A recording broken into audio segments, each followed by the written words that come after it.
자, 여러분들 이어서 우리 강의 드리겠습니다. 우리 전 시간에 회계의 목적에 관한 얘기를 좀 들어봤다, 그죠? 회계의 목적은 두 개죠, 그죠? 정보 이용자의 의사결정에 유용한 정보 제공, 그 다음에 경영자의 수탁 책임의 보고, 이렇게 두 개가 목적이라고 했습니다. 그래서 이제 정보 이용자를 이렇게 나눴죠, 그죠? 그래서 요거 한번 보죠. 여기서 이제 출제가 하나 돼요. 그래서 시험 문제에서 보통 요거 재무회계하고 원가관리회계 있죠? 이걸 가지고 구분하는 문제가 하나가 나와요. 그 얘기를 조금 해보겠습니다. 이 첫 번째 보면 회계의 구분이 있죠, 그죠? 그래서 이제 여기 보면 외부 정보 이용자한테, 그죠? 외부 정보 이용자, 그러니까 투자자, 채권자 등한테, 그죠? 유용한 정보 제공을 목적으로 하는 있죠. 그 정보를 만드는 파트가 뭐냐면 재무회계라고 합니다. 재무회계. 재무회계. 그래서 여러분들이 지금 오늘 배워야 될 있죠. 이 재무회계를 회계잖아요, 그죠? 회계는 회계인데 요거는요. 그래서 이건 원가관리회계고 얘는요. 재무회계이지 않습니까?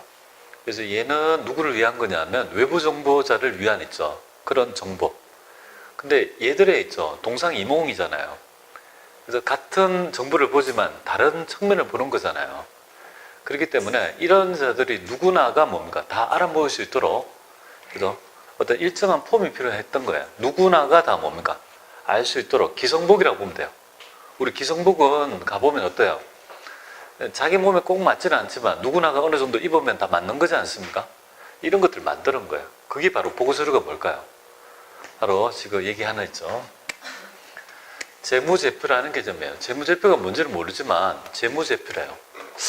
그럼 여기서 아까 이제 재무제표인데 재무제표는 별거 아니고요. 이렇게 봅니다. 한자 쓰지 말고 이것만 쓸게요. 재무라는 걸 아실 거예요. 재산에 관계된 있죠. 제자만 좀 할게요. 제자는 이렇게 써요. 제표 이렇게 쓰는데요. 제자가 뭐냐면 모두 제자입니다. 요거는 좀 한자를 좀 알아놓으시면 좋겠습니다. 우리 기업의 재무에 관계된 있죠. 모든 뭡니까? 표라는 개념이다, 그죠? 그게 바로 재무제표예요. 그래서 이게 5종으로 지금 언급하고 있습니다. 요거를 이제 배워 나가야 된다 이렇게 보면 돼요. 재무제표가 용어가 별거 아니잖아요, 그죠? 우리 기업에서 재무에 관계된 모든 표라는 개념이 재무제표다 이렇게 보면 돼요. 재비용, 앞으로 이런 말 쓸 거예요. 재비용은 뭐죠? 재비용, 모든 비용. 나는 지금 여비교통비를 딱 설명하고, 그죠? 여비교통비는 50이고 재비용은 100이다 이 말은 여비교통비를 부각하기 위해서 뭔가 여비교통비는 50이고 나머지 재비용은 1000만 원이에요 하면요. 다른 퉁쳐서 나머지 있죠. 비용을 의미할 때 제자라고 씁니다. 재비용, 그죠? 이런 말을 쓰니까 모두 제자 좀 알아주시면 좋겠습니다. 그냥 재무제표 이렇게 용어가 낯설지 않도록 좀 합니다. 그리고 이제 법적 강제성이 뭐냐면 이런 재무회계는 외부에 보고해야 돼요. 그래서 우리가 배우는 부분이 뭐냐면 외관법에 관한 외부 보고고 일반 기업회 기준, 우리가 배우는 게 바로 요거예요. 요거를 지금 우리가 회계 기준이죠. 정확한 어떤 폼을 배워야 되죠. 그 폼을 규정하고 있는 기준이 뭐예요? 기업 회계 기준이라는 기준이 있어요. 그 기준을 우리는 이제 배워 나간다라고 보면 되겠습니다. 요거는 한국 회계 기준원에서 공시하고 있는데 거기서 공시되고 있는 자료를 우리가 배운다라고 보면 되겠습니다. 그래서 우리나라는 전부 다 뭡니까? 그죠? 이걸 같이 배우니까 누가 만들던 정보가 뭡니까? 통일된 정보가 될 수 있는 거예요. 그죠? 그래서 이제 이렇게 재무회계가 만들어진다는 건데, 그 다음에 원가관리회계는요, 경영자의 회계입니다. 원가관리회계는 경영자의 회계입니다. 특별한 폼이 없습니다. 특별한 폼이 없고 정보이용자의 경영자의 성향에 맞춰가지고 뭡니까? 그죠? 보고서를 만드는 거예요. 내부 보고서로. 얘는 외부 보고, 얘는요, 내부 보고. 이게 이제 가장 큰 특징이죠. 근데 요거를 잘해야 돼요. 왜냐하면 요거를 하려면 기존에 뭡니까? 기본적인 재무 정보를 이용해서 이걸 만들어야 되거든요. 그러니까 여러분이 알아서 기획부서 있죠. 앞으로 미래에 어떤 의사결정 할 때, 그죠? 기획부서에서 그런 기한이랄지, 계획 같은 거 잡지 않습니까? 그런 데서 사용되는 회계 처리가 바로 관리회계다 이렇게 보면 됩니다. 원가 관리회계. 그죠? 이쪽이 재밌죠? 그러니까 요 파트를 공부를 좀 하시면 나중에 관리자가 되면 예산을 세우고 통제할 때 요 모형을 가지고 쓰는 거예요. 근데 요거를 배우러 오시는 분이 있어요. 근데 정작 이거는 잘 못하면서 이걸 배우면 안 돼. 알겠죠? 그러니까 뭔가 선후가 있다 이 말이에요. 그죠? 나중에 원가 회계도 이제 배우게 될 건데요. 이건 좀 잘 배워 놓으시면 좋겠습니다. 나름 제가 이걸 전공했습니다. 관리 회계. 그러니까 아마 잘 들어보시면 계산이랄지 원가 할 때 어렵지 않게 하실 수 있을 것 같아요. 자, 그럼 여기서 외감이라는 말이 뭔지 한번 보겠습니다. 여러분이 기업에 취업하면 외감이란 말을 듣게 되기 때문에 실무에 필요한 말입니다. 그래서 외감법의 외부감사에 관한 법률, 이 제도에 대해서 간단히 제가 언급하고 있습니다. 우리 기업에 보면 친구들끼리 대화에서 이런 대화를 해요. 그죠? 너 회사 감사 받아? 이렇게. 그죠? 아니야, 우리는 감사 안 받는데? 너는 감사를 왜 받니? 아, 우리는 감사법인이야. 나는 감사 안 받는데? 뭐 이렇게 서로 대화를 합니다. 그때 감사를 받았냐 안 받느냐에 따라 뭡니까? 외감법인, 외부 감사를 받는 법인, 외부 감사를 받지 않는 법인, 이렇게 나눈다 이렇게 보면 돼요. 그러면 그 얘기는 뭐냐면 일정한 규모가 되면요, 네가 작성한 이 정보의 객관적인 타당성을 뭡니까? 팔은 안 오금죠?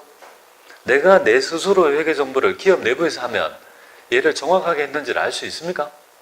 없으니까 외부에 있죠. 객관적인 있죠. 외부 감사를 통해서 객관성을 담보하는 제도가 뭐야? 바로 외부 감사에 관한 법률에 따라 있죠. 그렇게 구분하고 있는 거예요. 그러니까 외감법인은요, 공인회계사의 감사를 받아야 돼요. 그럼 외감법인이 아니면요, 그런 거 없어요. 지멋대로 돼요. 그러니까 아무런 제재를 받지 않으니까 그냥 세법에 따라가는 있죠. 세법이 규정하고 있는 그 방식대로 하더라 아무 문제가 안 되니까 크지 않는 기업은 전부 다 뭡니까? 세무회계를 한다고 보면 돼요. 재무회계를 안 하고. 그래서 실무는 막 굉장히 습해져 있습니다.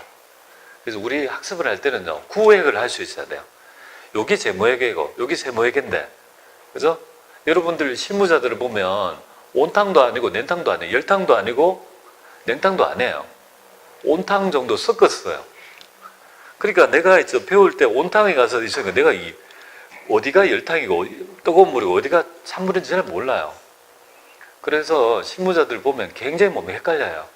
어설픈 실무는요, 오히려 안에 배우면 못해요. 학습할 때, 제가 교육할 때 있죠, 어설프게 배운 분을 앉혀놓고 강의가 힘들어요. 아예 모르면요, 아예 차변의 차자도 모르면요, 그게 더 편할 때가 있습니다. 애들은 스폰지 아닙니까? 그죠? 모르는 애를 가르치는 게 낫지. 조금 알면 자꾸 반응을 하거든. 아는 걸 자꾸 이용한다고. 내하고 다른데? 근데 받아들이세요. 그걸 여러분들한테 왜 다른지를 일일이 설명할 시간이 없죠. 그죠? 그래서 다르구나. 그냥, 그리고 이제 수업 시간에 제가 강의를 하잖아요. 그죠?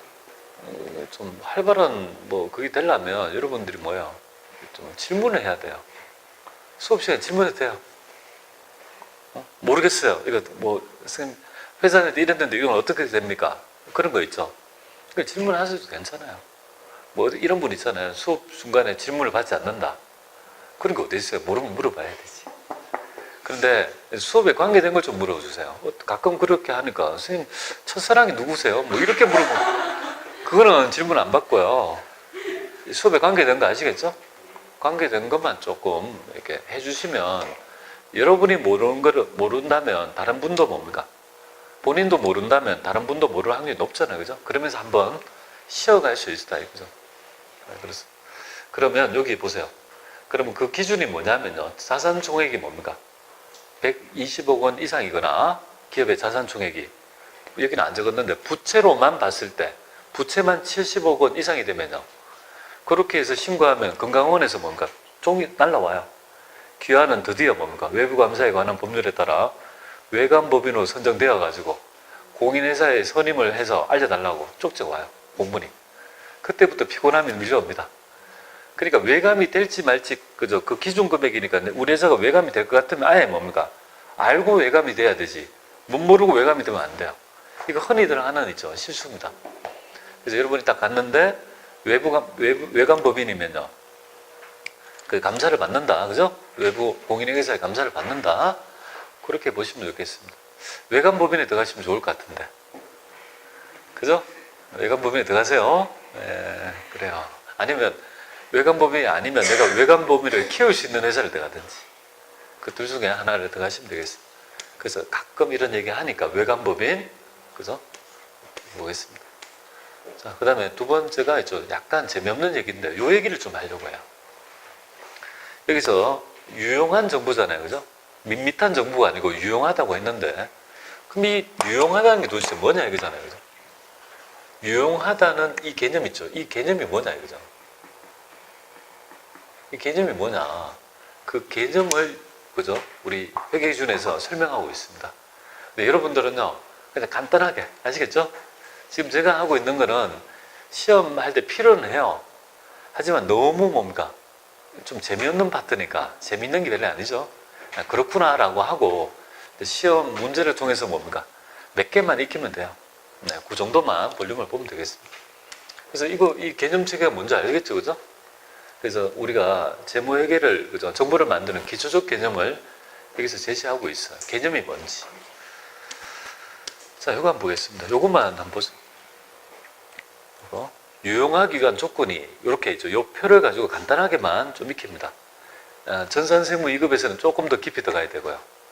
그죠? 전산세무 1급은 더 깊이 들어가야 돼요. 근데 이 과정 자체가 전산회계 1급이나 전산세무 2급이나 재무회계는요, 별 차이가 없습니다.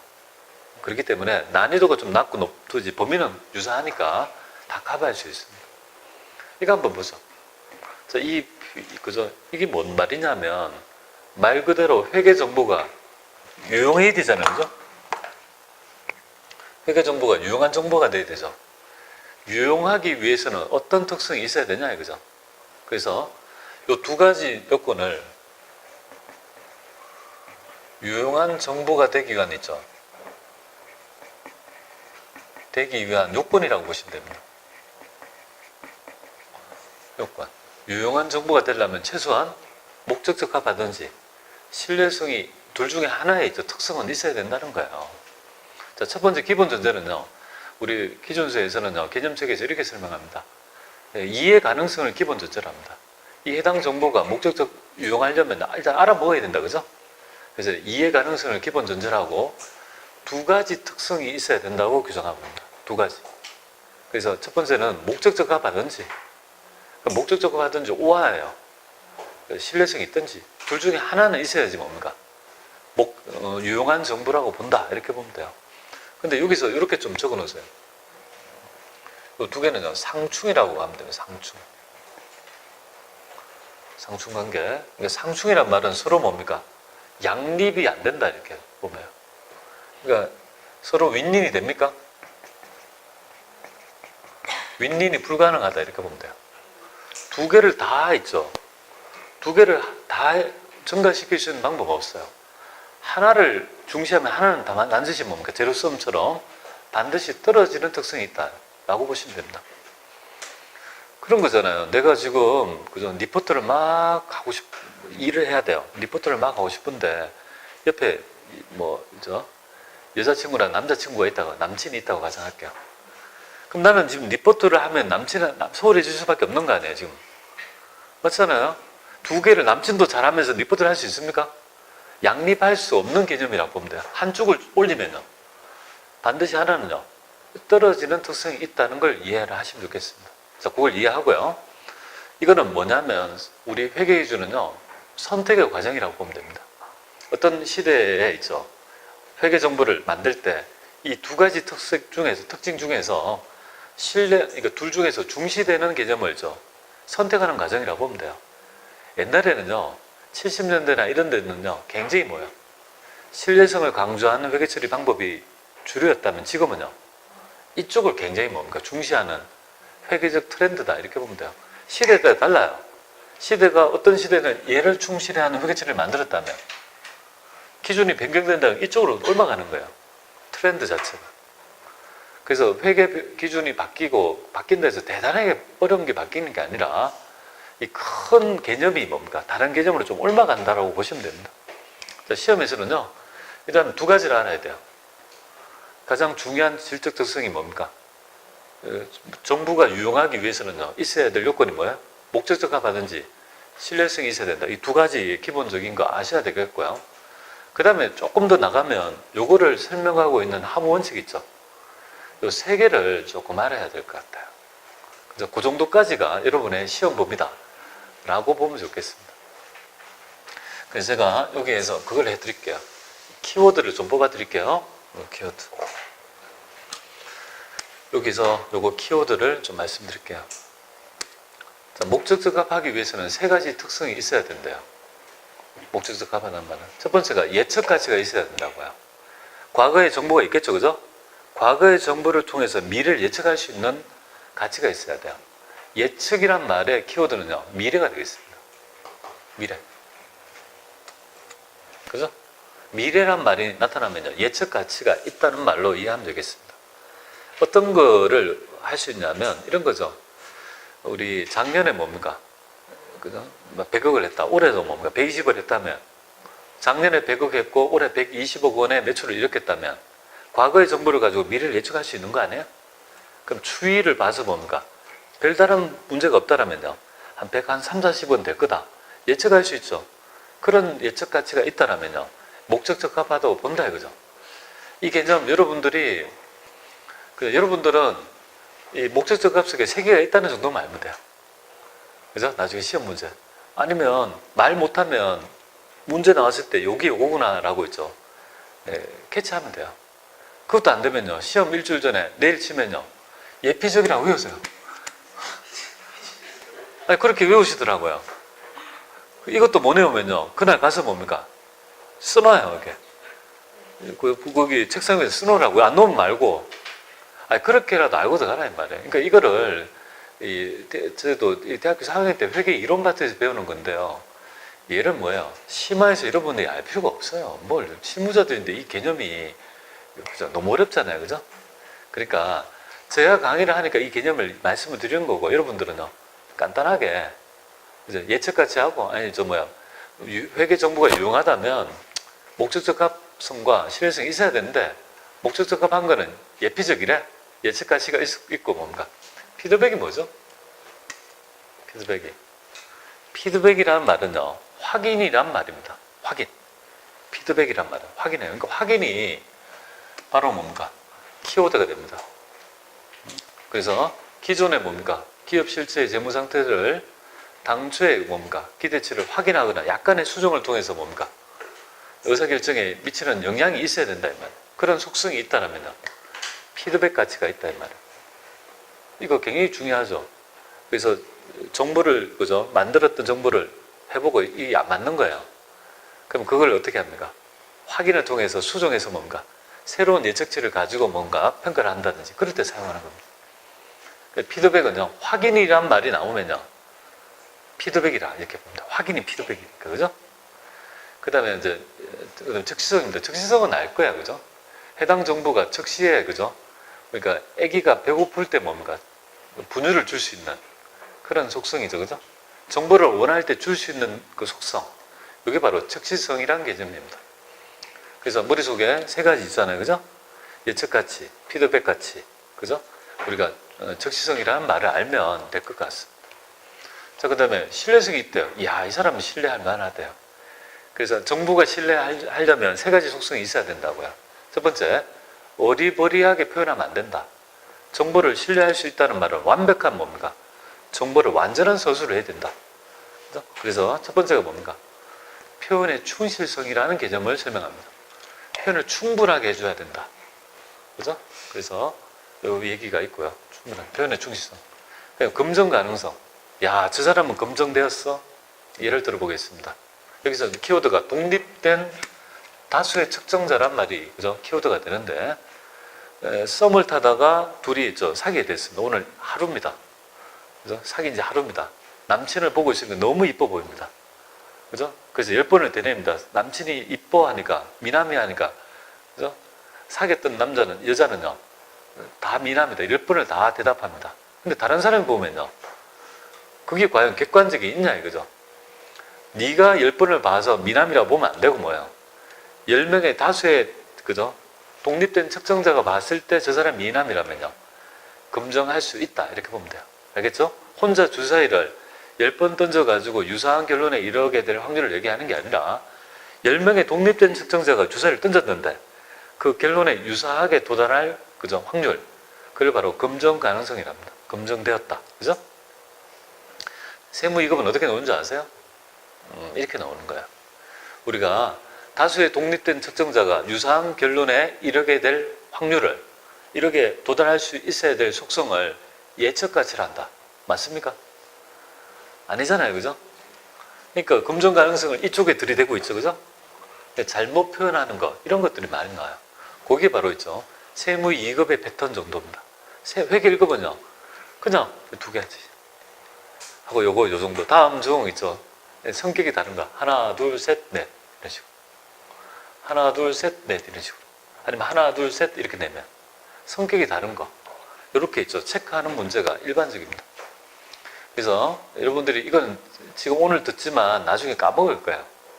근데 시험 전날 한 며칠 되면 그때 보시면 돼요. 기출문제 많이 풀 거니까 그때 새기시면 될 것 같습니다. 그리고 제가 드렸던 그거 있잖아요. 버리지 말고 거기에 다 기록해서 그것만 봅니다. 제가 지금 드리고 있는 이제 거기에 나중에 다 적고 여기에 기출문제 다 중간중간에 있어요. 그것만 풀면 돼요. 다른 거 벌써 필요도 없어요.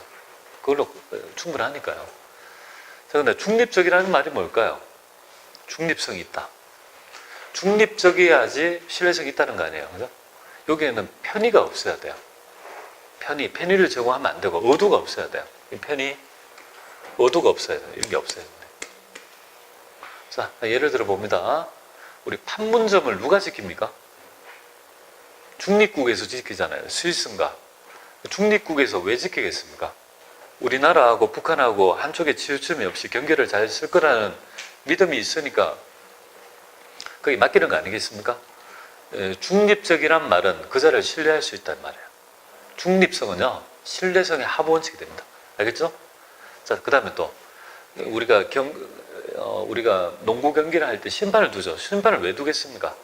심판을, 그죠?